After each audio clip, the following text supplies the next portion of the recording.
सिद्धार्थनगर के पूर्व भाजपा विधायक राघवेंद्र प्रताप सिंह ने एक विवादित बयान दिया। उन्होंने कहा है कि अगर मुस्लिम लड़के दो हिंदू लड़कियों को ले जाते हैं और मुस्लिम बनाते हैं तो आप 10 मुस्लिम लड़कियों को लाओ, उनसे शादी करो, उसका खर्चा हम देंगे और सुरक्षा भी हम देंगे। इसी पर बात करने के लिए हमारे साथ एक तरफ पक्ष और एक तरफ विपक्ष। हम इनसे जानेंगे आखिर इनकी क्या राय ज्ञान पर। तो पहले पक्ष से पूछते हैं। हम बयान दिया है राघवेंद्र प्रताप सिंह ने कि 10 मुस्लिम लड़कियों को लाओ, शादी करो, खर्चा भी हम देंगे, सुरक्षा भी हम देंगे। कैसे देखते हैं आप इस बयान? इसमें बुराई क्या है? इसमें पहली चीज बुराई क्या है आप बताइए। आपको कहीं से कुछ गलत लग रहा है? भाई आप 2 लेके जाएंगे, 10 अगर वो ला रहे हैं तो इसमें भाईचारा ऐसे करेंगे तभी तो बना रहेगा, वरना भाईचारा की मिसाल तो फिर बेकार है। इसका मतलब भाईचारा का आप मिसाल ही मत दीजिए। जब आप 2 लेके जाने की बात कर रहे हैं तो हम 10 लेके आएंगे आपका, तो इसमें कोई विवादी वो नहीं है। उन्होंने बोला है, बिल्कुल मैं समर्थन करता हूँ।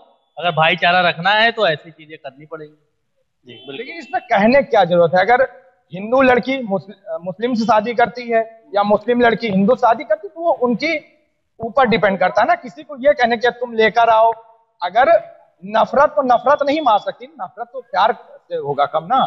अगर नफरत से नफरत करेंगे तो चीजें तो और भाईचारा खत्म होगा। ऐसे बयान से बचना चाहिए किसी नेता को जो पूर्व विधायक है। तो इस पर आप क्या रहा, क्या ऐसा बयान देना चाहिए जनसभा को संबोधित करते हुए? देखिए, सबसे पहले तो मैं बता दूं आपके चैनल के माध्यम से कि हिंदू लड़कियों को छल से पहली चीज तो नाम बदल के, उनको धर्म बदल के उनसे रिलेशनशिप में आते हैं। ठीक है, उनका रिलेशन बना लेते हैं, काफी क्लोज चले जाते हैं, फिजिकल चीजें होती हैं। वो तो बाद में पता लगता है कि वो उनका नाम क्या है। नाम बताया जाएगा कि उनका नाम हिंदू रख दिया जाएगा राहुल। उसके बाद जब उनकी जांच होगी तो वो निकलेंगे मोहम्मद खान, आसिफ खान, ऐसे निकलता है। तो कुल मिला के छल से चीजें की जाती हैं। इसीलिए इन लोग के खिलाफ जो है कड़ी से कड़ी कार्रवाई करे पहले तो सरकार। इस तरीके की रोक लगे, जो एक रोक नहीं लग पा रही है, इस चीज पे एक्शन लेना चाहिए सरकार को। जैसे उत्तर प्रदेश में गुंडा मुक्त कर दिया गया है, वैसे उत्तर प्रदेश में छल कपट वाले लोग हैं, ये सब चीजें मुक्त करी जाए, सबसे पहली चीज तो। और रही बात की ये बयान का मैं समर्थन करता हूं, क्योंकि देखिए ऐसा पहले के टाइम पे होता था कि ये सब घटनाएं होती थी जब कोई एक्शन नहीं लेता था।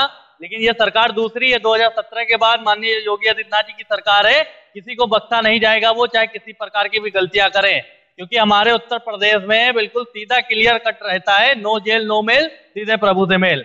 तो जो गलतियां करेगा, जो गुनहगार रहेगा, तत्काल उसको न्याय सजा मिलेगी। समर्थन कर रहे हैं, कह रहे हैं अच्छा बयान दिया है, कोई गलत नहीं दिया। आप क्या आ रहा है? नहीं, ये 2-10 की जगह अगर 5-5 कर देना कि 5 तुम लाओ 5 हम लाएं, तो ये मोदी योगी के जो अंधभक्त है ये भी चुप कर जाएंगे कि जो है ये लव जिहादी है। या 5 तुम लाओगे तो ये भी कहना बंद कर दोगे कि घर वापसी है। तो जब प्यार अगर करना ही है तो बहुत अच्छी बात कही है बीजेपी के पूर्व नेता ने, मगर आंकड़े कुछ कम बताए। 10 और 2 बताए। मुझे लगता 5 तुम लाओ 5 ये लाए, प्यार बढ़ जाए, हिंदू प्यार बन जाए दोनों हिंदू मुसलमान में। ना तुम ये कहो कि घर वापसी करने की बात है, ना वो कहें कि लव जिहाद की बात है। क्या चल क्या रहा है बीजेपी में? मतलब ये कि 2 ले जाए तो 10 ले जाना, मतलब माहौल खराब करना, हिंदू मुस्लिम करना, जिन्ना पाकिस्तान करना, बटोगे कटोगे, मंगलसूत्र, सिंदूर, इसके इर्द गिर्द ही तुम्हारी सत्ता है। शिक्षा, रोजगार, स्वास्थ्य, नौकरियां, महंगाई, सुरक्षा से तो तुम कभी कोई बात करना चाहते ही नहीं हो। तुम लोग दरअसल नफरत फैला के अब वो 2 लाए हैं तो हम 10 लाएंगे। अरे हिम्मत है तो 10 लाओ, नहीं 20 लाओ। मगर अगर यही मैं कहता हूं बराबर के रेशियो कर दो, 5 तुम लाओ 5 हम लाए, तो ये रहेगा कि ना लव जिहाद की बात होगी, ना घर वापसी की बात होगी, फिर प्रेम बढ़ जाएगा। मगर मुसलमानों को तो दामाद बना के इन्होंने रखा हुआ है। बीजेपी वालों के कई दामाद, अभी शत्रुघ्न सिन्हा की बेटी ने शादी की है मुसलमान से। तो ये कौन है लोग? ये कौन लोग हैं जो इस तरीके का एजेंडा चलाते हैं नफरत का, जो खुद अपने दामाद इनके बीजेपी के हैं? कोई जवाब है इनके पास? मतलब इतना शर्मसार कर देने वाला है देश को, इतना शर्म। अरे भाई, हम तो ये कहते हैं कि मुसलमान अपने धर्म को फॉलो करे, हिंदू अपने धर्म को फॉलो करे। हाँ, हम ये जरूर चाहते हैं। कह रहे हैं कि छल कपट नाम बदल लेते हैं, बाद में जब जांच होता तो पता चलता है कि न मुस्लिम है उससे पहले हिंदू नाम रख के लड़कियों से बात करते हैं, उनको धोखा देकर फंसाते हैं। नहीं देखिए, नाम कोई बदलता क्या करता, धोखा तो धोखा है। धोखे पे मैं नहीं कहता, मैं ये कहता हूँ कि हमें अपने बच्चों को, चाहे वो लड़का हो या लड़की हो, उसे शिक्षित करना चाहिए कि देखो हमें कोई दिक्कत नहीं है मुसलमानों से, उनका मजहब अलग है, हमारा मजहब अलग है, हम अपने धर्म को फॉलो करें, वो अपने धर्म को फॉलो करें, और शादियां भी हम अपने ही धर्मों में करें। इससे विवाद क्यों बढ़े? अच्छा, होता क्या है कि मुसलमान की लड़की हिंदू के या हिंदू की लड़की मुसलमान के यहाँ चली जाती है, वो डर के माहौल में जीती है, खौफ के माहौल में जीती है, पता नहीं मेरे साथ क्या हो जाएगा, प्रेम प्रसंग में फंस तो गई हूँ, शादी तो कर ली है, पता नहीं मेरे घर वाले एक्सेप्ट करेंगे, पता नहीं उनके घर वाले एक्सेप्ट करेंगे। तो ये जो तनाव का कश्मकश है वो भी उनकी जिंदगी के साथ बददस्तूर जारी रहता है। और कई बार ऐसे किस्से सुनने को मिले, या लड़का मार दिया जाता है या लड़की मार दी जाती है। तो बताइए ऐसे लव जिहाद का क्या फायदा? ये हमेशा से बंटवारा वाले लोग रहे हैं, तो ये एडवाइस अपनी दे रहे हैं।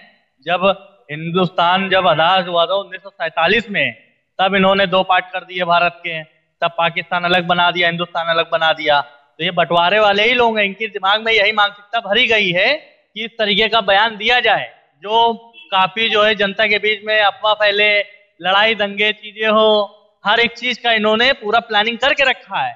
और इनको शायद ये चीज भूल रहे हैं कि इनके ही नेता जब बयान देते हैं कि सोने का आलू बनाने वाली मशीन लाएंगे और खटाखट 8,500 रुपए जनता को देंगे, ये खुद चूतिया बनाने का जनता का काम करते हैं, ठगने का काम करते हैं। जो खुद जनता को ठगता चला आया हो, और वो क्या जनता को न्याय देगा? जो अपने पार्टी में अपने लोगों को जो न्याय ना दिला पा रहे हो, वो जनता को न्याय देने के लिए वो किस प्रकार की चीजें करेंगे और क्या वो सोचते हैं, उनकी मानसिकता किस टाइप की है। पहली चीज तो आप ये जान लीजिए, देश की जनता, इन लोग कहते हैं कि राहुल गांधी जी प्रधानमंत्री बनेंगे, हम कहते हैं नो डाउट राहुल गांधी जी प्रधानमंत्री बनेंगे, लेकिन जिस दिन माननीय प्रधानमंत्री नरेंद्र मोदी जी के 1% भी हो जाएंगे ना, उस दिन वोट मेरा राहुल गांधी जी को जाएगा। तो इनकी मानसिकता पहले चेंज करें। जो एक व्यक्ति अपने आप को चुनाव आते हिंदू बताने लगता है, हिंदू का नेता बनने लगता है, सबसे ज्यादा हिंदू के लीडर बनने लगते हैं, और चुनाव के टाइम सिर्फ बस, चुनाव के बाद क्या होगा? टोपी पहनेंगे, जाएंगे, चादर चढ़ाएंगे। आप जाइए, चढ़ाइए, अच्छी बात है, किसी के मजहब में जाना कोई मना नहीं किसी को, लेकिन सिर्फ चुनाव जब आता है तब आप क्यों हिंदू के नेता बन जाते हैं? आप जनेऊ पहन लेते हैं, आप जाते हैं, स्नान करते हैं, आरती करते हैं। अभी एक वीडियो आई थी सोशल मीडिया पे, अब इन्होंने बात छेड़ी ना प्रधानमंत्री पे, तो अब ये सुने भी। इन्होंने क्या किया, गंगा स्नान गए स्नान करने, तो वहां पे इनको जनेऊ दिया गया पहनने के लिए, राहुल गांधी जी को। सोशल मीडिया पे है, मैं कोई फेक न्यूज नहीं बता रहा हूँ, आप लोग गूगल पे चेक करके निकाल सकते हैं। उसके बाद राहुल गांधी जी को दिया गया जनेऊ पहनने के लिए। तो जनेऊ हमेशा यूं तिरछा पहना जाता है, तो राहुल गांधी जी ने सीधा पहन लिया गले में माला के तरीके। फिर पंडित जी ने कहा कि जनेऊ तिरछा पहना जाता है, तब उन्होंने निकाला तो तिरछा पहना। फिर आरती दी गई इनको करने के लिए राहुल गांधी जी को, तो आरती हमेशा सीधी होती है, तो भाई साहब उल्टी चलाने लगे। ठीक है, तो जब उल्टी चलाने लगे तो पंडित जी ने कहा कि आरती ऐसे नहीं सीधी होती है, तो सीधी यूं होती, तो राहुल सुन लीजिए। फिर उसके बाद क्या किया उन्होंने, सीधी ऐसे ऐसे चला रहे आरती। तो ये मानसिकता के लोग हैं।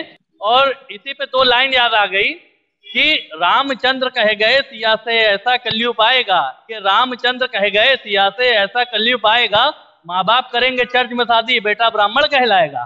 एक डाल पे उल्लू बैठा, एक डाल पे तोता, ब्राह्मण बन के घूम रहा है फिरोज खान का पोता। जो खुद अपनी जाति धर्म का पता नहीं, वो दूसरों पर टिप्पणी कर रहे हैं कि नरेंद्र मोदी जी ये है, नरेंद्र मोदी जी वो हैं। स्वयं पहले जाके अपनी जाति धर्म का पता करें कि उन्होंने किस धर्म से आते हैं, फिर उसके बाद टिप्पणियां करें दूसरे धर्म पे।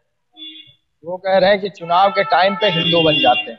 कम शब्दों में बढ़िया बोलिए जो आप बोल सकते हैं, लंबा मत। मैं वही बता रहा हूँ, मैं अब लाइन ही 1-2 बोलना चाह रहा हूँ कि आपने शुरुआत क्या की थी, मुद्दा क्या था, ये आलू तक आ गए, ये शहरों शायरी में आ गए, ये जहां था मुद्दा ही भटकाने का काम है भारतीय जनता पार्टी का। तो मुझे नहीं लगता कि अब मेरे लायक कुछ रह गया। मैं पहले भी जो बोलना था, जो आपका मुद्दा था उस पर मैं पर्याप्त बोल चुका था, उस पर कोई वो नहीं है। मगर इन्होंने जिस तरीके से आलू वाली बात कही, ये मोदी ने कही थी, सब जग जाहिर है, मगर हम कुछ कहना नहीं चाहते। मगर इनका एक इन्होंने कहा ना, रामचंद्र कह गए सिया से, तो हम इस पे बोल देते, रामचंद्र कह गए सिया से ऐसा कलयुग आएगा, मोदी अमित शाह खाएंगे मशरूम और अंधभक्त 5 किलो राशन खाएंगे। तो आपने सुना, एक तरफ पक्ष था, एक तरफ विपक्ष था, और पूर्व भाजपा नेता राघवेंद्र सिंह के बयान पर अपनी बात रखी। एक तरफ समर्थन किया गया तो एक तरफ कहा गया कि बंटवारे की राजनीति कर रहे हैं। सहयोगी अंकित के साथ मोहम्मद आमिर, न्यूज़ 7 हिंदी, लखनऊ।